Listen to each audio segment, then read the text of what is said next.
Hello, my name is Jang from the School of Computing at KAIST. In this work, we present multimodal volume data explosion techniques using ultrasonic media haptic interface.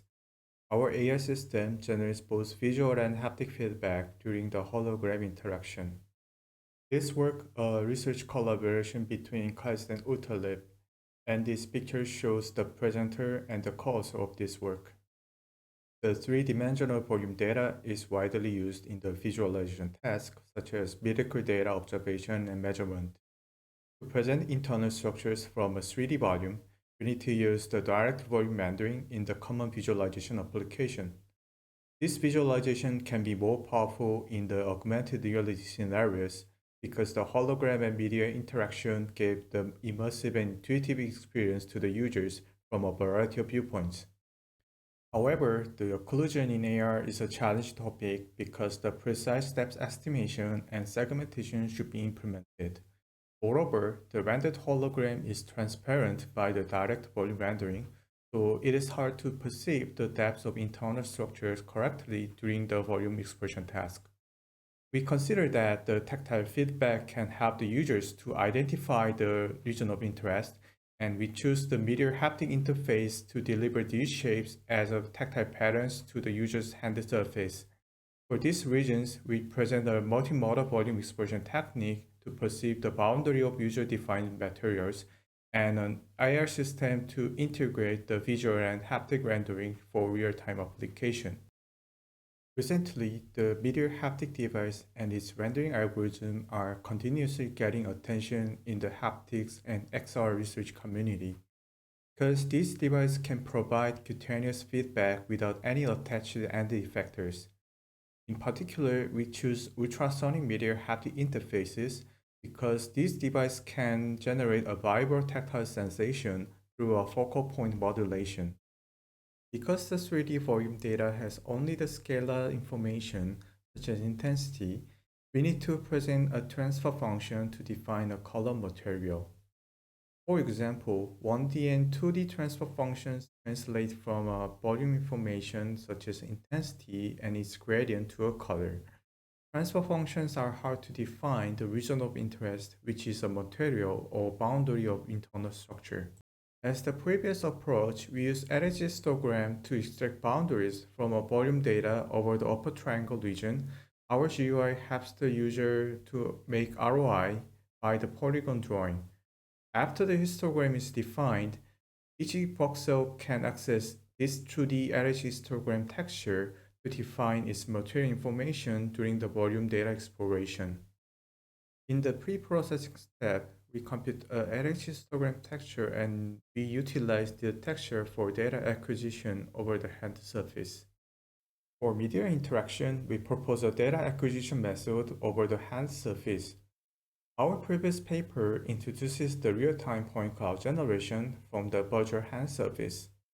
In this paper, we extend the generate point cloud into a 2D surface defined by a projection plane from the point cloud object. We use the principal component analysis method to calculate the major and minor axes to project points, and we define a grid by minimum and maximum position. As shown in the left bottom figure, for a given grid position, we can recompute the workspace coordinate of its grid position. Then we can access the volume data information by 3D data texture and its edit histogram. The ultrasonic media haptic interface can modulate a single focal point by changing the amplitude and its phase, and the generated focal point can be perceived as a vibrotactile sensation. This is called amplitude modulation. In the early research, many researchers focus on modulating multiple focal points to give tactile sensations. However, the amplitude modulation has a drawback in the shape rendering, because the perceived strength is decreased when the number of focal points is increased. To solve this problem, the focal point moves repeatedly in a closed path. This modulation is called spatial temporal modulation. We propose a volume haptic rendering method for each modulation technique and explains them in the following slides. We first implemented the media haptic rendering algorithm using the amplitude modulation. Our AM-based method delivers the location of each boundary voxel where its intensity is locally maximum. To extract local maximum in this field, we use our previous GPGPU-based gradient ascent method over the acquired intensity texture. Moreover, the device can generate the limited number of focal points. Therefore, we introduce the grid-based filtering to reduce the local maxima. We also introduced the video haptic rendering method using spatial temporal modulation. This figure shows the overview of our STM algorithm. In the pattern initialization and angle reduction, we first extract the optimal patterns at the given the grid position and rotation parameters, and we optimize the cost field to achieve the set of patterns with minimum cost. After optimization, we filter the limited number of device patterns and modulating patterns using STM. The following slide explains our STM algorithm. As we explain how to produce a tactile sensation using spatial temporal modulation, the focal point should be moving in the certain path repeatedly. Rather than using arbitrary path, we choose the circular pattern such as circle and ellipse for our rendering algorithm. There are two reasons to select circular patterns for abstraction model. First, users are confused about the discrimination between circular and rectangular shapes. Second, solid polygon rendered with STM are often confused with one another. The circle and ellipse patterns can be represented in the single parametric function with 5 arguments, so that we compute a variety of tactile patterns in GPGPU computation. In the GPGPU computation, we find a local optimal pattern for each grid position and a given pattern rotation to find major and minor radius. We compute the cost using the cost function, which is minimized when the pattern covers the area of intensity, increases the object distance, and expresses the strong boundaries in the particular class texture. After pattern initialization, we have a locally optimized pattern in the grid position and rotation angles. To extract 2D cost field for each grid position, we find the minimum cost pattern with respect to the rotation angle. The idea of the cost field optimization is similar to pressure field optimization. The parameter pattern is smoothly changed by adjacent grid position. We run a GPGPU-based gradient descent method over the cost field, and we compute the local minima patterns. Because the extracted patterns are spatially distributed, the local minima patterns can be overlapped. We introduce a collision-based approach to obtain a set of patterns without any collisions between them. Before spatial filtering, we apply a GPGPU-based sort from the low cost value to the high cost value. Our filtering process is performed using an iterative manner. We choose an object-oriented bounding box because our patterns are rotated in its angle. We use the spatial temporal modulation to produce a tactile pattern by moving a focal point on the device space. The position of a focal point is defined in the parametric function, which is explained in the tactile pattern modeling section, and we also provide the periodic function that is related to the pattern's draw frequency and the device callback. However, the focal point position is still lying on the grid space, so we need to provide a conversion process between the virtual and the device space. As we explained in the previous AM method, the world space coordinate can be converted into a relative tracker space which is aligned to the device space. We presented a visual and haptic rendering system for the augmented reality application to guarantee real-time performance.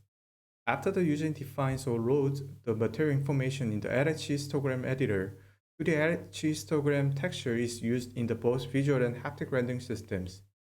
We implemented our AR system with UGT3D and MRTK for rendering XR rendering. Because of the lack of computing power in the mobile processor, we run the direct body rendering in the host computer, then stream images to HoloLens 2. The workspace of remote XR application is not aligned with the haptic workspace, so we adjust the workspace using QR code tracking method. From this AR system, we measured 300 timing samples using Unity 3D Profiler. Our AM method runs at least 100 Hz and our STM method runs at least 55 Hz because of accessing large volume data size. But our STM method still achieves 70 Hz in average, which is regarded as a smooth and stable haptic rendering rate in resonance. These are our STM results with complex volume datasets. As you see in the video, the circular pattern tries to fit the internal structures such as skin or bones. We first designed user study internally to examine whether medial haptic feedback would enhance the internal structures during the hologram interaction. We gave participants two feedback conditions. Low haptic condition is that the participant interacts with the hologram visual representation only, and the haptic condition is that participants can perceive the STM pattern during the interaction. We asked if they could perceive the existence of boundary structure and its shape, and the feedback method helped to find ROIs. For all questions, we found statistical difference between two conditions. We conclude that our tactile rendering can enhance the volume exposure rather than low haptic condition. We also performed the same task for our medial haptic rendering method. However, both haptic rendering method can give the existence of boundary structure and its shape in the same ROI condition.